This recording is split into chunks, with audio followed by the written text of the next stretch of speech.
I'm guessing present. It's first time using Google Slides. Okay. Thank you to Matt for letting me borrow his laptop. I brought a laptop. I left the right one at home. So I just want to get a feel for the room as far as where we're at. Who has a job in the field that they want to have a job in? Okay, and who's kind of looking right now? Awesome. Okay, so I personally think this might be able to help everybody a little bit. This is not going to be very technical at all because if you Google how to find a web dev job or programming job, you're going to get all kinds of stuff telling you what technologies to learn, when to learn them, what order to learn them in, all stuff like that. And honestly, I probably can't tell you anything better than those sites can. So this is going to be a little bit more high level and more talking about kind of the soft skills towards getting a job. And although they may not sound very important, the feedback that I've gotten in my interviews and my job process has been that they're just as important, if not more so, than the actual hard skills themselves. So that's where we're going to go. Brief introduction for myself. This is my Twitter handle. That's my email. If you need any other information from me, I'm happy to give it to you after the talk. I will warn you that this is my personal Twitter. That's the only one I have, and it gets a little, it might be a bit controversial. So you follow at your own risk is all I'm saying. I recently turned 31 in August. I have 2 children. I have one boy. He's almost 2. First I thought it said almost 2 children. No, I have one boy, one girl. And this is a little bit about the path that I've taken. So I had a little bit of experience in college. I had to drop out well, I didn't have to. Nobody has to. But I dropped out of college. And it had been a while since I retook up programming. So I started doing that about last year, and one of the courses that I took was Colt Steele's web development course. If anybody hasn't tried that, it's absolutely amazing. I would totally recommend everybody to look that up. I did some Treehouse, I did Udemy, and then I definitely did some freeCodeCamp. I think between freeCodeCamp and Colt Steele's course, I think that should set anybody on the path to getting a beginning junior level job, at least as a web developer. So I was hired as a web application developer in April of 2017. So it took me a little bit, around a year. I will say that that probably isn't normal. I know that that's kind of fast from what I've heard. I was very lucky in that I only interviewed with 2 different companies and I was offered both jobs, which again is not very, I don't want to sit up here and give you guys the expectation that, oh, well, that's how it's going to go for me. I know that's not normal. But hopefully I can help you guys maybe with those soft skills because I've been told that I kind of have those. So the technologies that I'm kind of comfortable with is HTML, CSS, JavaScript. I took some Angular courses, and then naturally, if you're taking newer Angular courses, you're going to be pretty inept at TypeScript. And then I'm pretty familiar with Git, and also I've taken some C# courses as well, so that helped a little bit as well. So this is before I got the job, or before somebody else would get the job. So some of the soft skills that I kind of want to cover, and I don't have a whole lot of time, and I'm happy to help everybody or talk to everybody or answer questions after the speech as well. So communication is probably the biggest one. So I know as programmers, the archetype, if you will, is very kind of what am I trying to say? Help me out, guys. Introvert, that's the word. Introvert. So we're kind of introverts. We kind of like sitting at the table doing our own thing, you know, and it's just a natural kind of inclination for programmers to have. Get over that. Try to get over that. I know it's hard. I'm the same way. I know maybe it seems like, I don't know how well I'm doing right now. Maybe it seems like this is natural for me. It's really not. This comes from a lot of practice. The job that I had, both jobs that I had before the one that I have now, which is a development job, were in sales. And believe me, that took me way out of my comfort level. That's what you're seeing now is the sales dude trying to pitch you guys, hey, this is the product.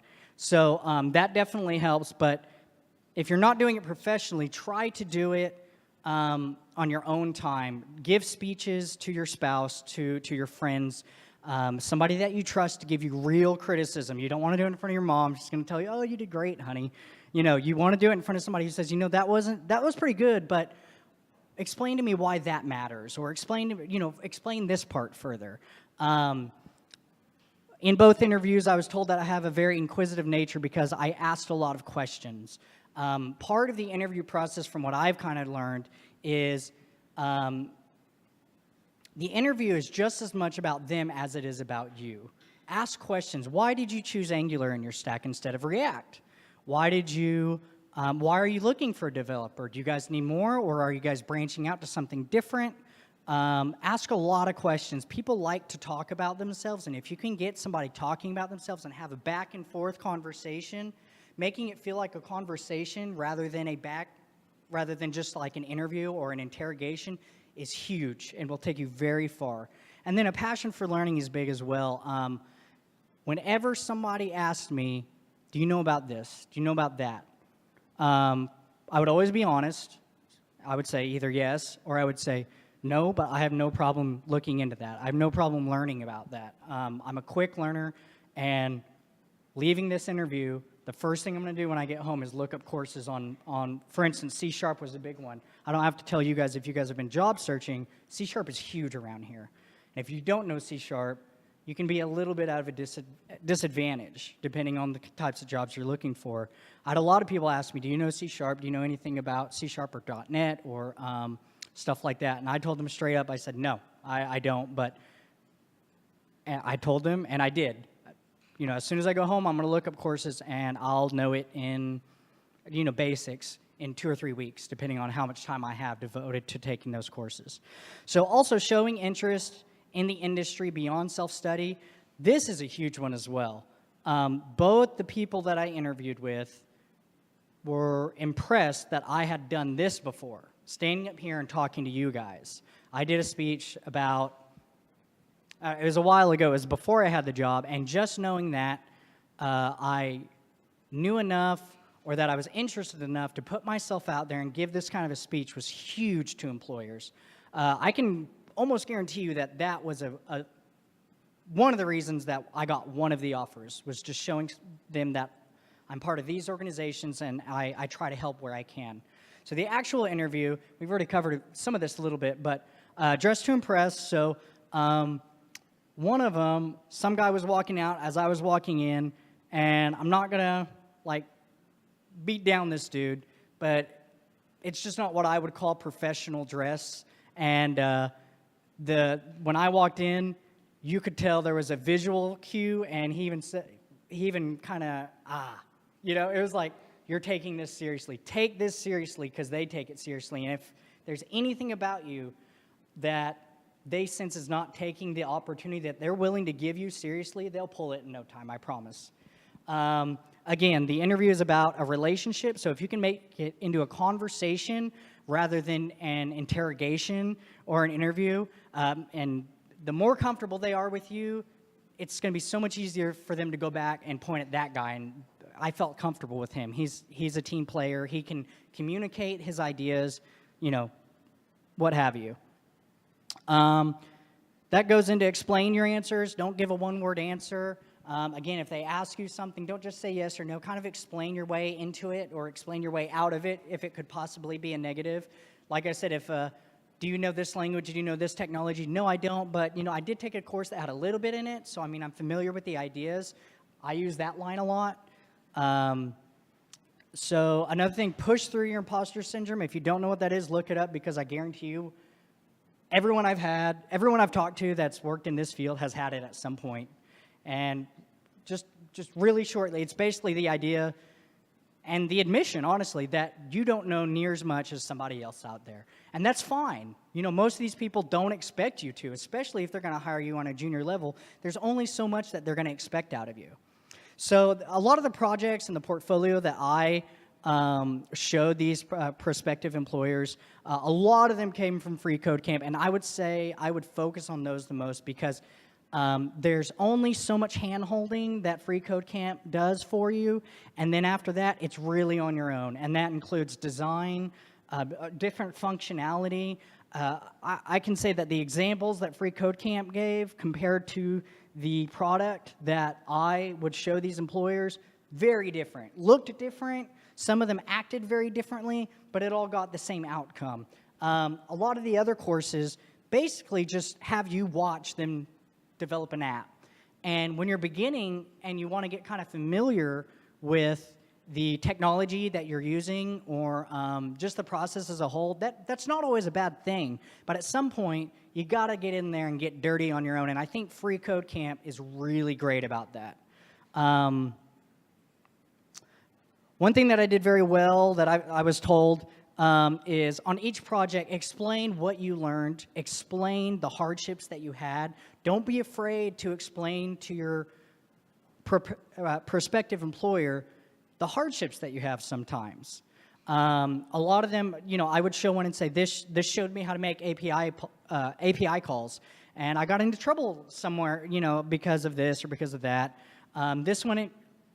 During this one, I learned how to use a third-party JavaScript library instead of just vanilla JavaScript and how to include that in my vanilla JavaScript.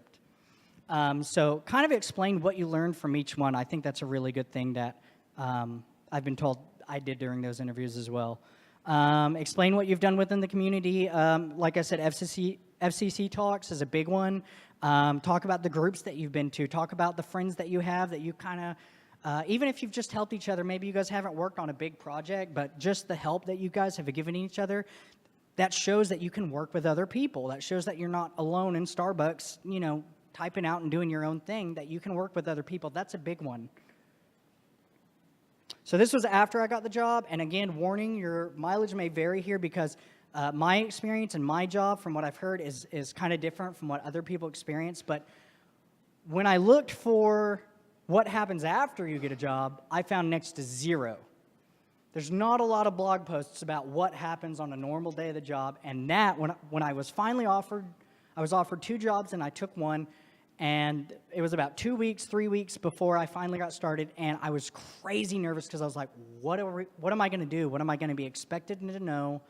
What am I going to be expected to do? And that really had me nervous because I was afraid I'd walk in there and not be able to contribute. And, oh, man, we made a mistake. You're gone. Sorry, bud. You know, we didn't know you didn't know all this. So, again, when you get the job, know that they're looking for a junior. Otherwise, they wouldn't have hired you. They know what they're looking for. They know they have a good idea of what you know and what you don't know, and they're willing to work with you. So breathe easy. If you made it through the interview, if they gave you an offer, they have a pretty good idea of what you know and what you don't. So for the first few weeks, I was given a project on my own, and I would say probably for the first week, they gave me a company login to Pluralsight. I learned Angular, and the amount that I learned in that first week was more than I learned in probably 3 or 4 months off the job, because as I'm sure I don't have to tell you guys, when you're learning on your own, you get an hour here, you get an hour there. You know, I worked a lot on my lunch breaks, in which I worked at Panera, you know, on my lunch breaks, and driving there and driving back, I got maybe 35 minutes in, but I tried to take as much time as I could. But when you're sitting there and you're learning for 7, 8 hours a day, man, it just goes by so much quicker. So the first few weeks, a lot is thrown at you, and you're going to have to soak up a lot. Learning design, I actually had to take courses on, because I don't know if you can tell from my really awesome PowerPoint, design is not my strong suit. So they knew that, and I told them that straight up. When I showed them my projects, I said, now design is not my strong suit, but it works, you know, which going in, again, they were willing to help me with that and help teach me some of that. So I did work individually on a pretty simple CRUD application connected to a backend database, made a lot of API calls. Basically, it was kind of an event planner that the CEO wanted to use with some of his other CEO friends to kind of organize events. So making API calls, destroying, updating events, updating people, updating locations. and I learned a lot. It was very awesome. One thing that I will also say is in those first few weeks, ask questions. Don't be afraid to ask questions. They completely expect it. In fact, one of the criticisms that I got after 2 weeks was, you're not asking enough questions. There's no way you know everything you should know. Ask more questions. And so after that, I definitely started asking more questions. Again, like I said, they expect that you're not going to know stuff, and they're expecting you to ask questions, and they're ready to answer them. So day to day, this is where it kind of gets weird, is I sit on my butt and I code 7 to 8 hours a day. I know that's not normal from the little bit that I have read from other programmers, other developers, is that there's a lot of meetings, there's a lot of discussions. I work on a pretty small team. Our meeting, so there's 4 developers. There's 2 back-end, 2 front-end, and our meetings last all of 30 minutes in the morning, and then after that, we're off to the races, and we just code all day long. We go to lunch, we come back, we code, we go home. And that's kind of how it is. Like I said, it's a very not typical from what I've heard from other jobs. Again, we have morning meetings probably 1 to 3 times a week. They don't last very long, and a lot of it is, what are you doing? What have you accomplished? What's in your way? A lot of time, and that's, again, where communication is definitely key. If there's something in your way and you don't know how to get around something, that's the time to speak up and say, I'm trying to pull this from the back end, but for some reason I'm getting an error back. I can't tell you how many times I thought I was doing something wrong just to find out the back end code either wasn't written properly or didn't take into account how I was going to be pulling that information. And after discussing that with one of the back end developers, it was everything clicked, and I regretted not bringing it up sooner. Ask questions. Again, communication between back-end. Do this earlier than you think you might have to. And so I can answer questions now. I don't know where we're at on time. I should have brought my phone up. But I can also answer questions if you guys have any or need any help afterwards. Do we have any questions right now, though? Awesome. Okay. Well, if you guys need to hook up with me afterwards for whatever reason, I will try to stick around for a little bit. Thanks, guys.